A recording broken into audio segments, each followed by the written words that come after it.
Robert Louis Stevenson has long been one of my favorites, not just as a great writer, but as a man as well.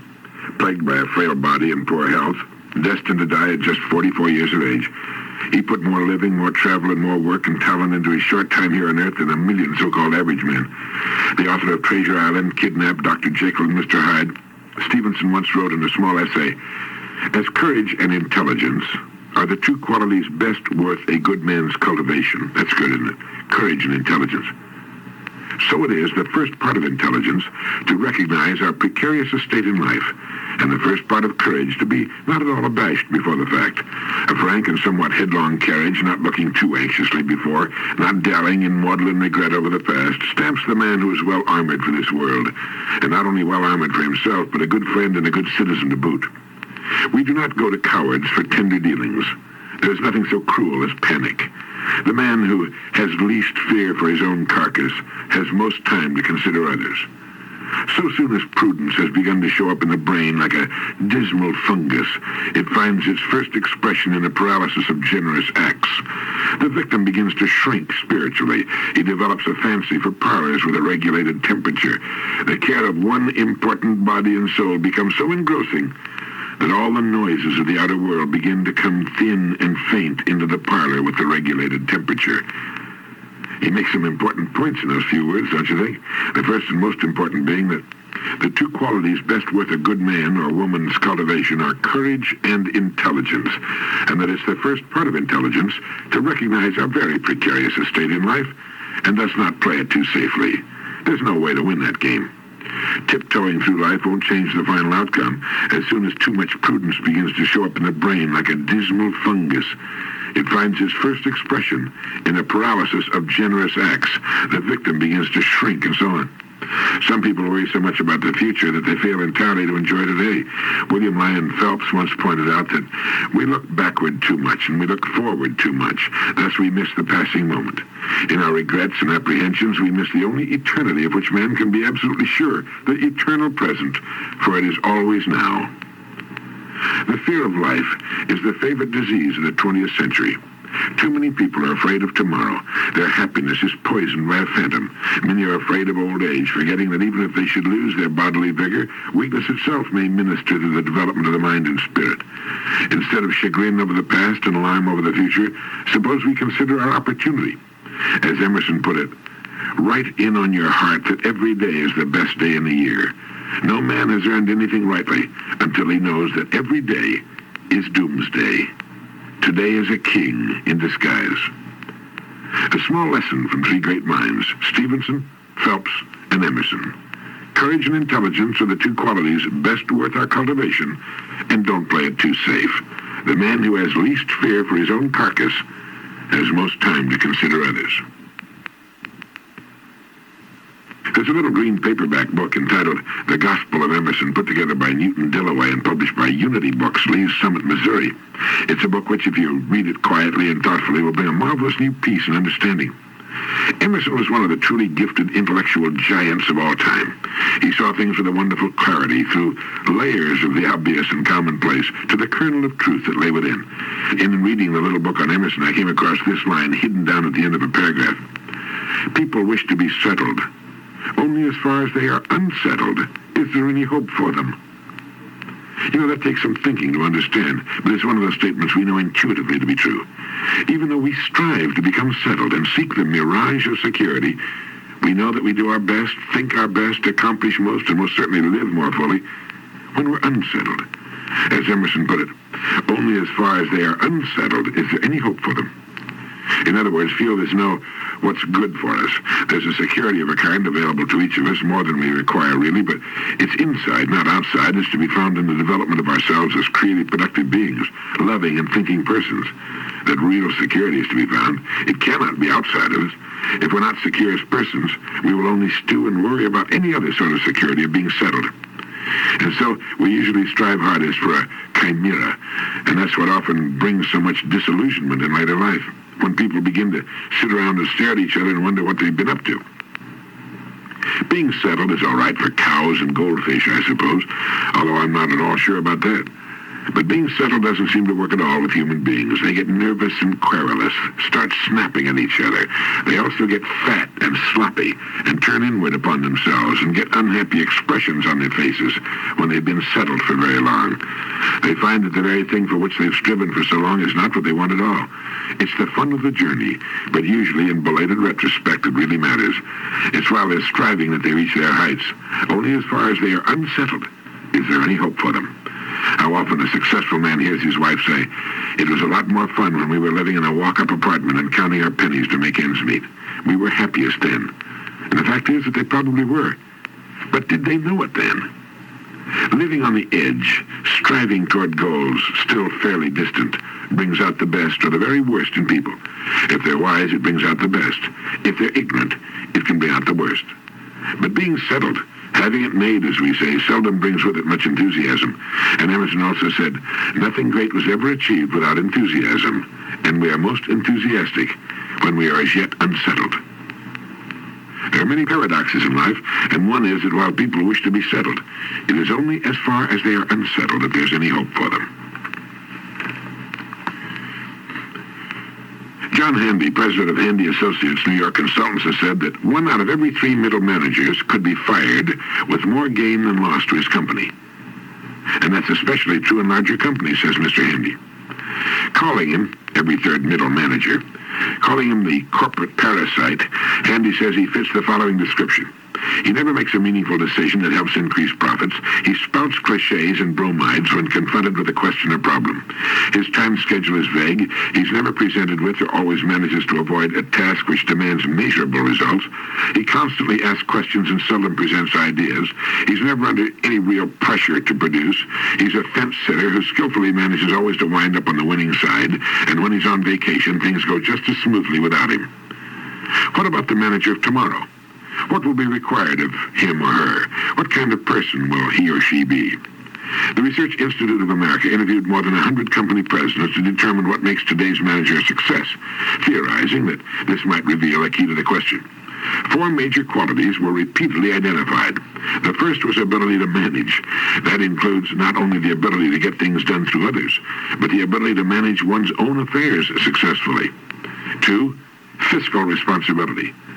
The most effective managers were adept not only at obtaining financial reports from their own operations, but were extremely resourceful at getting and interpreting financial reports from competitors. 3, involvement in the future. Many of the top people felt that middle management concerned itself too much with the present, under the assumption that the top brass should take care of the future.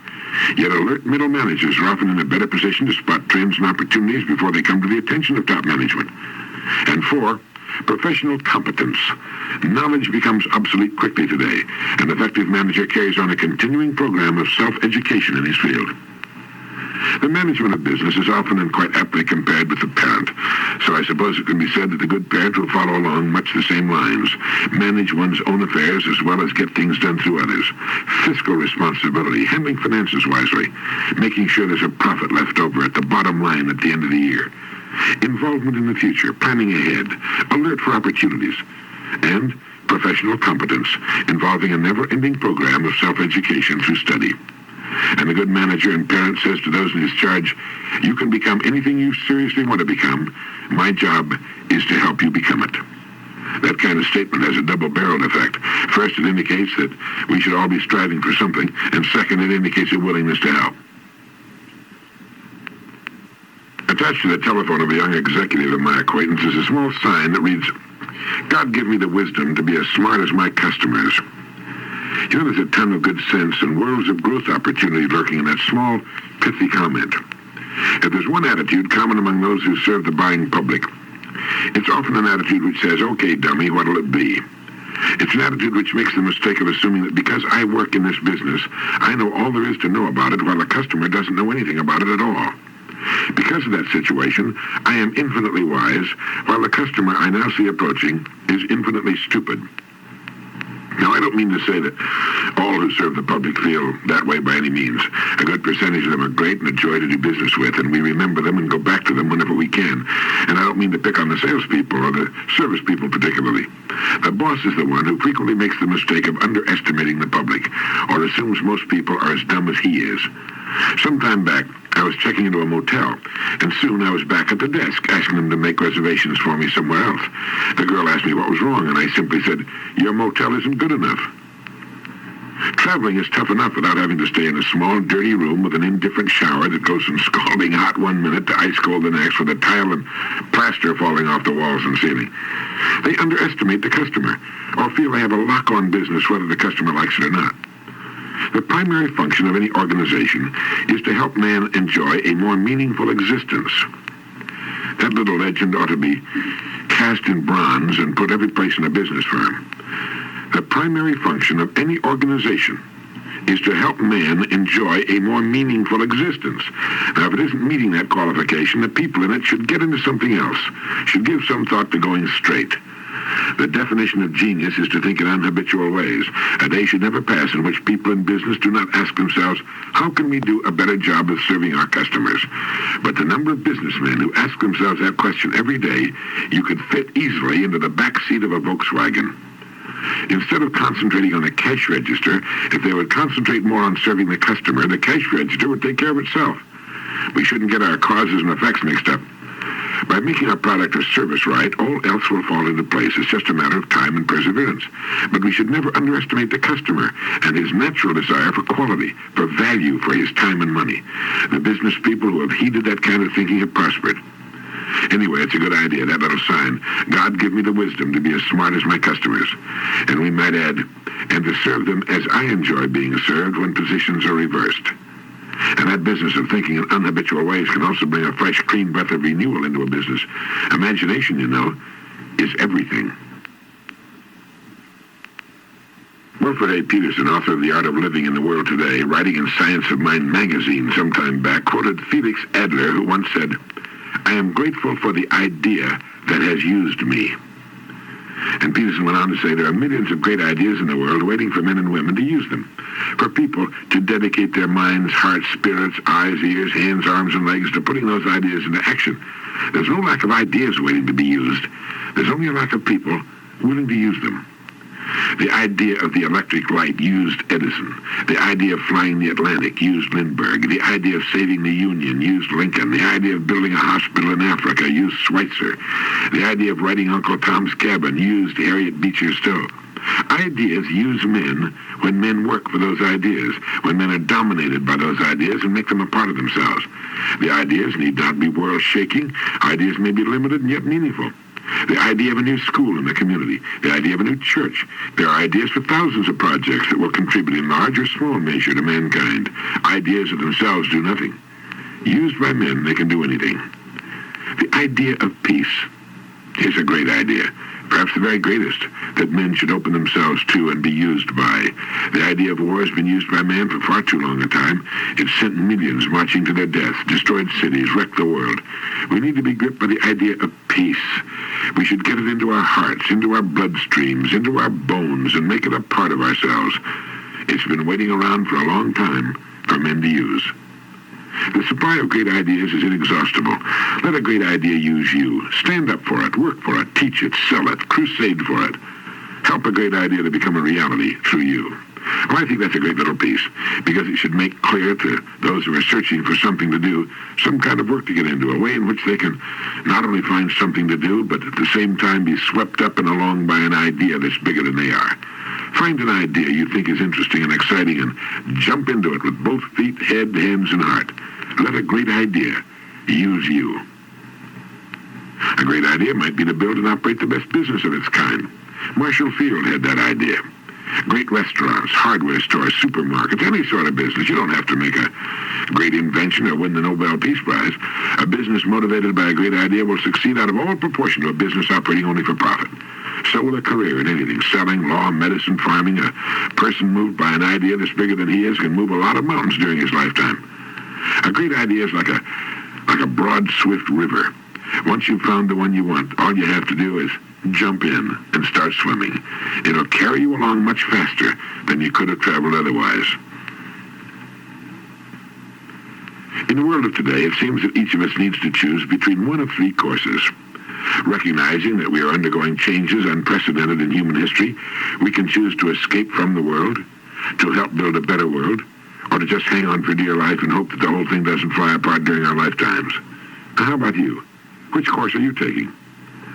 Sometimes I think it's possible to escape and help in the reconstruction. In Lewis Mumford's book, The Story of Utopias, he talks about some of these things. It isn't that things are necessarily bad now. Much is very good. Much is almost too good, it seems, for people who have not learned to cope with success, but nothing or very little is as it was. We're in a whole new ballgame, and it takes some shifting of gears. We found, for example, that affluence does not satisfy wants. It simply creates new ones, more voracious, more difficult to satisfy than the old ones. Utopia involves the satisfaction of wants, as Mumford points out, but the wants of man are insatiable. Supply one, and two rise to take its place, and man is the only creature so constituted. Satisfy the wants of an animal, and he'll drop off into a peaceful sleep, totally content. Not man. Satisfy man's wants, and his eyes bug out looking for new ones. That's one of the reasons there's no end in sight to the possible growth of business, which is, in many ways, good. The same technology that created the monsters which terrify us now, overpopulation, pollution, wars, and crime, can contain them. Ultimately do away with them entirely, I'm sure. Technology gives us what we want. And then it lets us see, as a New York University professor put it, that while dissatisfaction may be uncomfortable, the real disasters in life come from getting what we want. But only temporarily, during man's painful maturing process.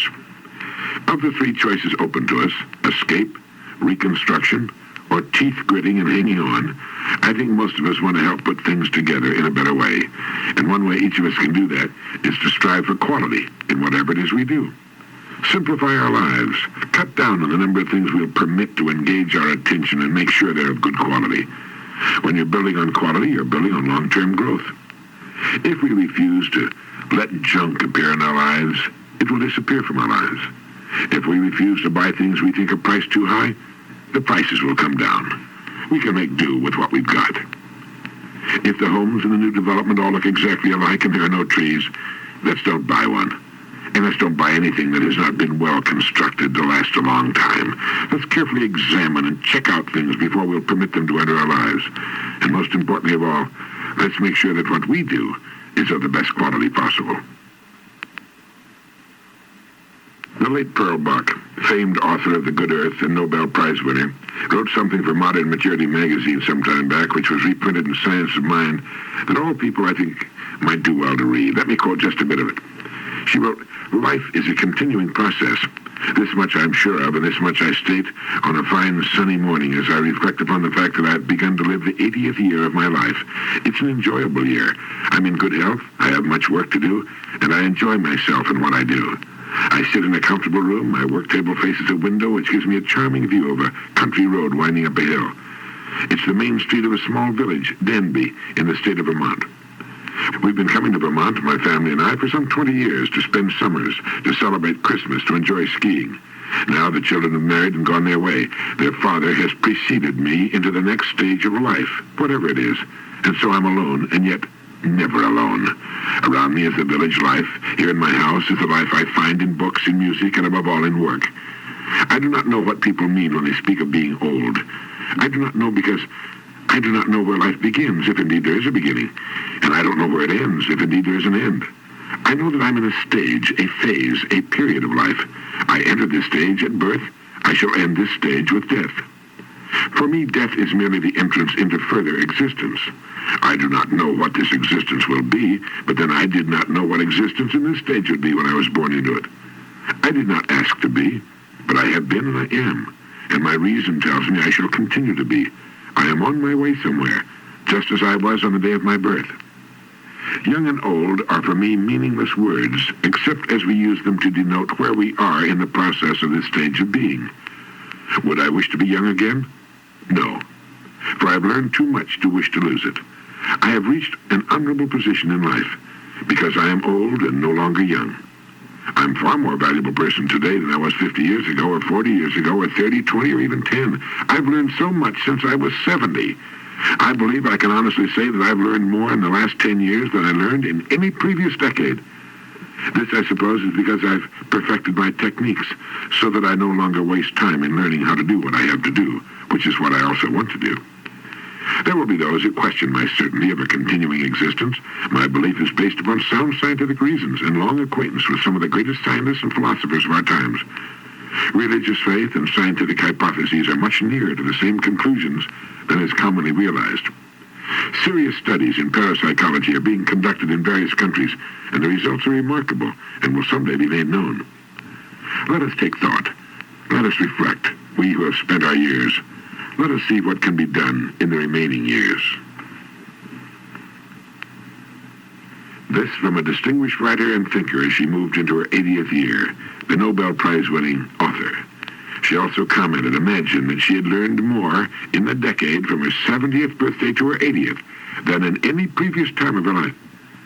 As to her belief in the continuation of life, she wrote, for the present, I content myself with two true anecdotes which express in simple terms the silence between this life and next. The first occurred in my own family soon after the death of my husband, who was much loved by his grandchildren, Susan, then age 5, and Ricky, age 3. The occasion was a family picnic, and I overheard the following conversation. Ricky, why doesn't grandfather come to the picnic? Susan, he can't come because he's up in heaven. Ricky, why doesn't he come down? Susan, he can't find the ladder. It's truly spoken, Perlbach wrote, out of the mouth of a babe. He does not come down because he can't find the ladder. The techniques of communication are just not complete. The second anecdote was given me through a letter by an unknown woman. In effect, it was as follows. When my small children could not understand the silence between their recently dead father and us, who loved him so dearly, I explained by describing to them the life cycle of the dragonfly. It begins as a grub in water. Then at the proper moment it surfaces, finds it has wings, and flies away. I suppose I told them that the ones left in the water wonder where he went and why he doesn't come back. But he can't, because he has wings. Nor can they go to him, because they don't have wings yet. Something like that is true, I believe, Perlbach wrote. Something like that is true. We haven't our wings yet either, but someday... I remember reading something she wrote many years ago when she compared the fear of death with the fear of leaving the womb into life. The late Ernest Holmes wrote something we do well to remember every morning as we begin our day. He said, create or perish is the eternal mandate of nature. Be constructive or become frustrated is an equal demand. We do not all have to act or think alike, but each should give full rein to the urge within him to express his life. This thing called life is intimate to everyone, even as the law of cause and effect is available to all. Take your place, then, in the universe in which you live, having neither fear nor arrogance, but in the simplicity of faith come to believe that you are one with the creative genius back of this vast array of ceaseless motion, this original flow of life. You are as much a part of it as the sun, the earth, and the air. There's something in you telling you this, like a voice echoing from some mountaintop of inward vision, like a light whose origin no man has seen, like an impulse welling up from an invisible source. Your mind is an outlet through which the creative intelligence of the universe seeks fulfillment. It's good, isn't it? And powerful. It reminds me of Emerson's great quote that we should listen to the voice within. Create or perish, be constructive or become frustrated. We may dread the work that lies ahead of us tomorrow, but we should dread even more a time when we will have nothing at all to do tomorrow, when there's nothing for us to do. And so, let's create. Let's bring something new, something better because of us to our work, which is what creation is all about. There are all kinds of people in the world. There are the bizarre, the decadent, the bored, the disenchanted. There are the mindless hedonists, the shallow seekers of distraction. There are the glib cynics to whom nothing is or can be good or meaningful. But the happiest people on earth are those who, out of themselves, create conditions beneficial to those it has been given them to serve. They create happy homes, good meals, education, better health, enjoyment, humor, new buildings, products, services, a better job, a helping hand, better government. Wherever they are, things are better for their having been born. They bring something of themselves to their work, something that makes it better. They are constructive. They are the builders of the world. They listen to the iron string that vibrates deep within them, of which Emerson spoke. Ernest Holmes went on to say, the greatest gift life could have made to you is yourself. You are a spontaneous, self-choosing center in life, and the great drama of being, the great joy of becoming, the certainty of eternal expansion. You could not ask for more, and more could not have been given. You need not mold your life after another. Trust yourself. Believe in your direct relationship with life, and you will not be disappointed. But do not wait. Today is the time to start. Right where you are is the place to begin. Thank you.